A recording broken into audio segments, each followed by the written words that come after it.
Exam টেক্সাম শেষ, এখন আমরা বাড়িতে যেতেছি গা। একটু পর আমরা সবাই ট্রেনে উঠতাম। বন্ধুরা জায়গাটা দেখো, খুব সুন্দর।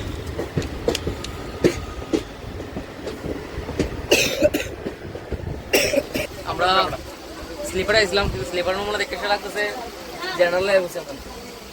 আমরা কি ব্লগে থাকুম ভাই? অবস্থা ও ব্লগে থাকবি তো।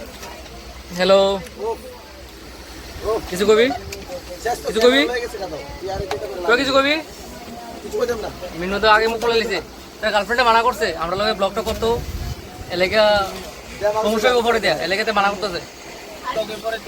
আর অভিষেকের একটা অবস্থা খারাপ আছে, আর এর অবস্থা বেশি খারাপ, একদম অবস্থা খারাপ, একদম একদম কমপ্লিট হয়ে গেছে। এই দেখো আমাদের মধ্যে WWE প্লেয়ার চলে এসছে, খালি মারামারি করছে। আবার দেখ একটু পাওয়ারটা দেখা তো,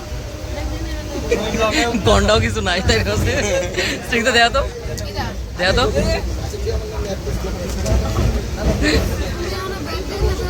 আর তাই না একটু মহামারীতে আছে মনে হয়, দুর্ভিক্ষতে আছে।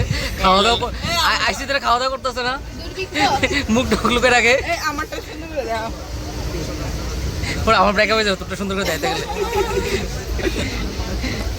ভাই তোর কি সমস্যা কিটা? সমস্যা কিটা কম? অভিষেক মহিলার থেকে বেশি লজ্জা হইতেছে। আমরা লোক একজন এস্ট্রোলজার আছে, হাত দেখতেছে প্রসন্দর দেখতেছে।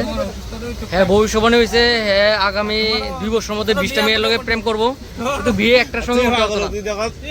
প্রশান্ত ঠিক কইছে কিনা?